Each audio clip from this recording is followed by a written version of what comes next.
अभय पूरी शाम अपने कमरे में ही रहा। वो सिर्फ डिनर के वक्त अपने कमरे से निकला। रोज टेबल पर मस्ती करने वाला अभय आज जैसे वहां होकर भी नहीं था। उसने किसी से कोई बात नहीं की। सभी इस बात को नोटिस कर रहे थे कि अभय का मूड कुछ ठीक नहीं था।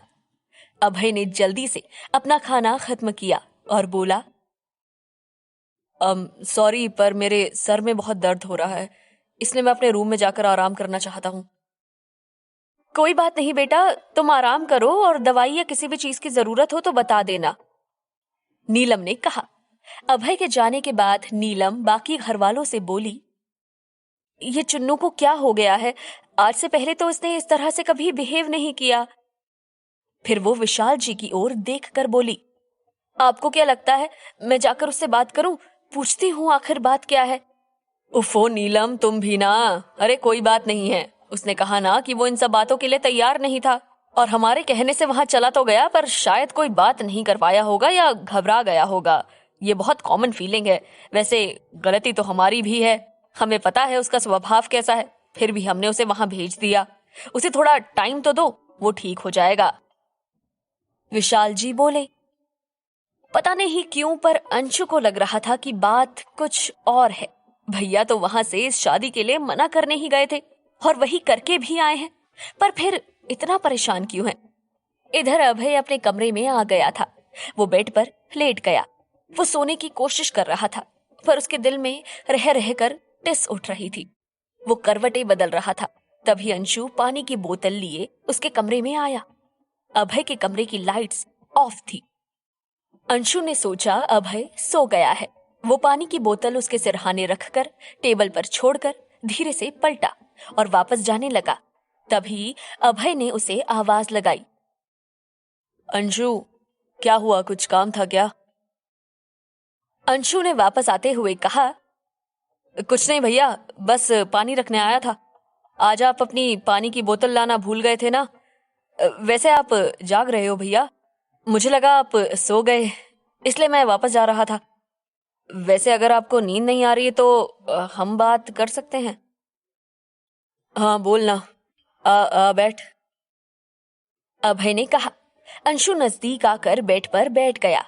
अभय ने लाइट ऑन की और बोला, बोल, तुझे क्या बात करनी है?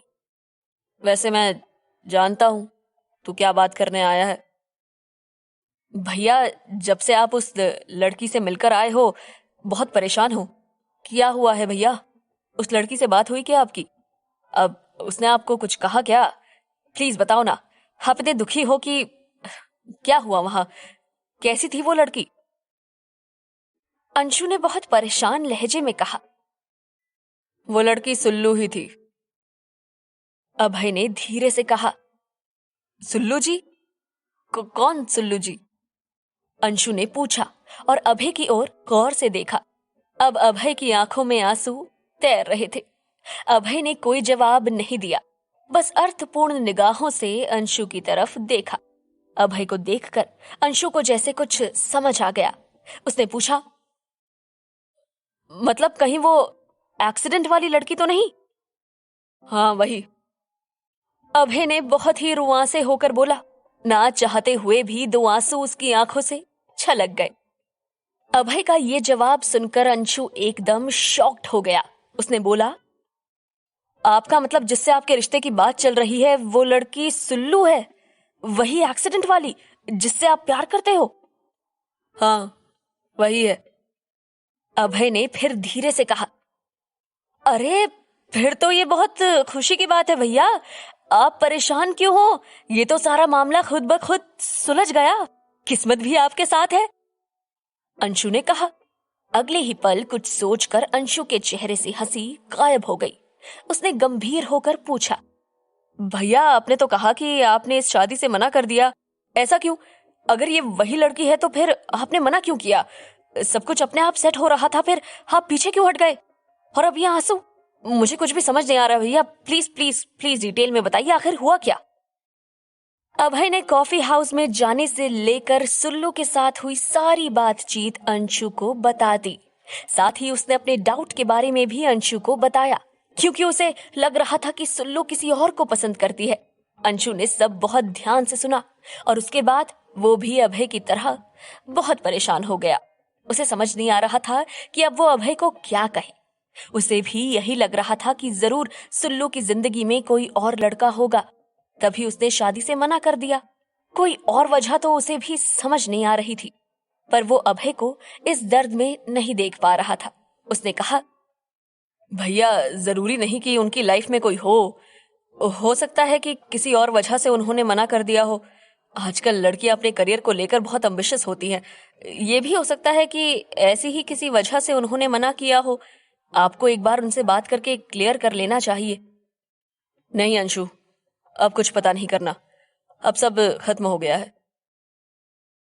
ये कहते हुए अभय की आंखों में फिर से आंसू निकल पड़े। उसने आगे कहा, हालांकि मुझे नहीं समझ आ रहा कि मुझे इतनी तकलीफ क्यों हो रही है। दिल में जैसे किसी ने पत्थर रख दिया हो।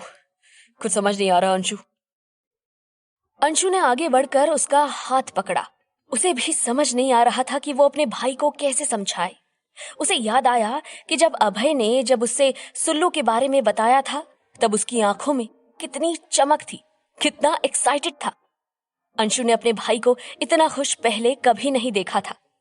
पहली बार अभय ने अपने लिए कुछ सोचा था और भगवान को यह भी मंजूर नहीं हुआ। ये सब सोचकर अंशु और उदास हो गया। दोनों भाई थोड़ी देर तक चुप बैठे रहे। अभय ने देखा कि अंशु बहुत उदास हो गया था। उसने अंशु का हाथ थपथपाते हुए बोला, तू चिंता मत कर, मैं ठीक हूं। शायद थोड़ा समय लगेगा, पर मैं उसे भूल जाऊंगा। अंशु ने देखा ये कहते हुए अभय की आवाज रुआंसी हो गई थी।